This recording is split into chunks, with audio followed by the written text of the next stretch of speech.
दोस्तों, मैं हूं अख्तर खान और आप देख रहे हैं सीबीसी न्यूज राजस्थान। एक बड़ी खबर लेकर आया हूं और वो भी कहां से? डूंगरपुर जिला परिषद से बड़ी खबर। कभी मछलियों को पेड़ पर चढ़ते हुए देखा है? हाथी को आसमान में उड़ते हुए देखा है? आप भी सोच रहे होंगे क्या पागलों जैसी बातें कर रहा हूं। मैं अगर ये कहूं कि केंद्र से लेकर गांव-गांव, ढाणी-ढाणी तक एक दूसरे की घोर विरोधी राजनीतिक पार्टी भाजपा और कांग्रेस मिलकर सरकार बना लेते हैं, तो क्या ये बात मछलियों के पेड़ पर चढ़ने जैसी बात नहीं होगी? लेकिन ये संभव हुआ, और कहां पर हुआ? डूंगरपुर में, डूंगरपुर जिला परिषद के चुनाव में महान कांग्रेसी और भाजपा के दिग्गजों ने इसको संभव कर दिया। दोनों ने गठबंधन करके जिला प्रमुख बना दिया। हालांकि इस गठबंधन से जो कांग्रेस के डूंगरपुर जिले के जिलाध्यक्ष हैं दिनेश खोडनिया जी, वो बिल्कुल मना कर रहे हैं कि उनकी जानकारी में नहीं है। मतलब जितने भी जिला परिषद के सदस्य थे, उन्होंने बजाय पार्टी की मानने के जो कांग्रेस से जीत कर आए थे, जिला परिषद सदस्य जो जीत कर आए थे, उन्होंने भाजपा को समर्थन दे दिया। चलिए शुरू से बता देता हूं कि क्या हुआ। डूंगरपुर जिला परिषद में 27 सीटें थी। बहुमत का आंकड़ा 14 का था। मुकाबला त्रिकोणीय था, कांग्रेस, भाजपा और बीटीपी। और जैसा कि परिणाम सबके सामने आया, बीटीपी ने सबको चौंका दिया और 13 सीटें बीटीपी लेकर आई। दूसरे नंबर पर 8 सीटें भाजपा के खाते में आई और तीसरे नंबर पर 6 सीटें कांग्रेस लेकर आई।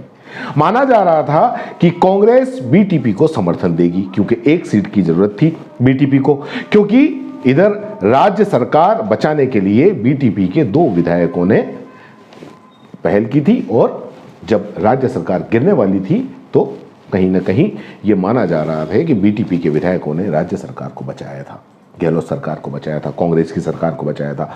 डूंगरपुर में जिला प्रमुख बनाने की आधिकारिक कार्रवाई वैसे तो आज सुबह शुरू हुई, लेकिन इसकी कहानी शायद रिजल्ट आते ही लिख दी गई थी।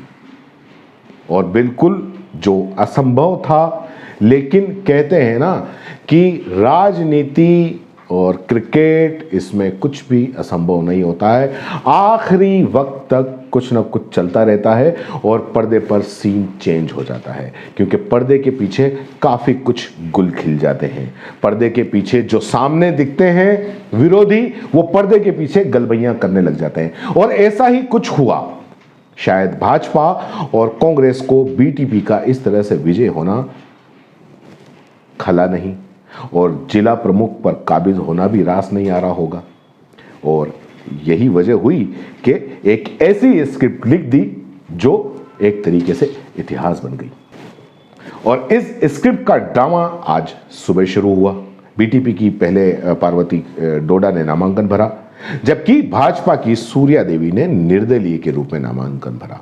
और तीनों राजनीतिक दलों ने अपने अपनी बाड़ाबंदी खोल दी और अपने अपने जिला परिषद सदस्यों को लाकर मत डलवाए। लेकिन जब कांग्रेस के सदस्यों के साथ में भाजपा के नेता आए, यानी कि भाजपा की गाड़ी में बैठकर आए, तो उस वक्त सीन समझ में आ गया कि कहीं ना कहीं कुछ न कुछ मामला पलट सकता है।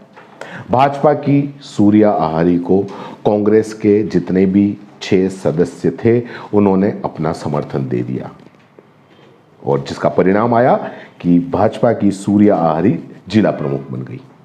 इस मामले में हमने तुरंत रिएक्शन जानने के लिए राजकुमार रोत, जो बीटीपी के विधायक हैं, उनसे संपर्क किया, लेकिन उनसे संपर्क नहीं हो पाया। भाजपा के जिलाध्यक्ष और नेताओं से भी संपर्क नहीं हो पाया। और कांग्रेस के जिलाध्यक्ष दिनेश खोडनिया से बात की तो उन्होंने ये सारी जानकारी होने से ही अनभिज्ञता जाहिर कर दी। उन्होंने कहा कि मुझे अभी अभी इस बात का पता चला है कि ऐसा हुआ है, मैं पता करता हूं कि ऐसा कैसे हुआ। आप सुनिए उन्होंने क्या कहा। हेलो। हाँ जी। दिनेश खोडनिया जी बोल रहे हैं? जी सर नमस्कार, मैं उदयपुर सीबीसी न्यूज से अख्तर खान बोल रहा हूँ जी। मैं यही डूंगरपुर में जो जिला प्रमुख में जो आपने जो भाजपा को समर्थन दिया, उसके बारे में बात करना चाह रहा था। नहीं, हमने कोई पार्टी लेवल पे कोई समर्थन नहीं दिया। ये हमारे पार्टी के किन लोगों ने उधर वोट दिया है उसके बारे में हम पता कर रहे हैं।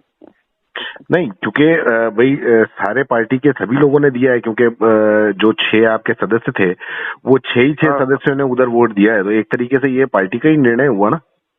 नहीं, पार्टी ने कोई निर्णय नहीं किया था उनको देने के लिए, पार्टी की तरफ से कोई निर्णय नहीं है। हाँ। ये मेंबर जो है वो अलग तरीके से बैठे हुए थे, ना तो पार्टी ने जो है को उम्मीदवार हमारा खड़ा किया था, क्योंकि हमारे उसमें थे ही नहीं।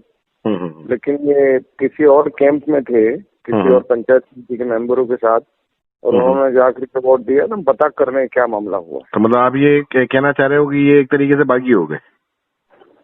मतलब मेरी जानकारी में नहीं, पार्टी लेवल पे किसी तरीके का निर्णय नहीं। क्योंकि अगर मान लो ये चीज, अगर मान लो बीटीपी के जो 2 विधायक हैं वो अगर मान लो अपने उस पे ले लेते हैं, तो एक तरीके से तो ये तो राज्य सरकार पे संकट आने की स्थिति जैसी भी नहीं हो सकती। नहीं, वो उसके बारे में मुझे कुछ नहीं पता, और मैं तो पता कर रहा हूँ। मैं कह रहा हूँ कि किन लोगों ने ऐसा किया और किसके इशारे पे किया है, वो मैं अभी पता कर रहा हूँ। मेरे को भी अभी जानकारी में आया, जैसे रिजल्ट आया उसके बाद। लेकिन हमारा कोई बीजेपी से कोई हमने समर्थन नहीं दिया। तो सुना आपने, मतलब इतनी बड़ी घटना घट गई कि आपके पूरे 6 जिला परिषद के सदस्य आपकी विरोधी पार्टी को समर्थन दे देते हैं और आपको इसका पता भी नहीं चलता।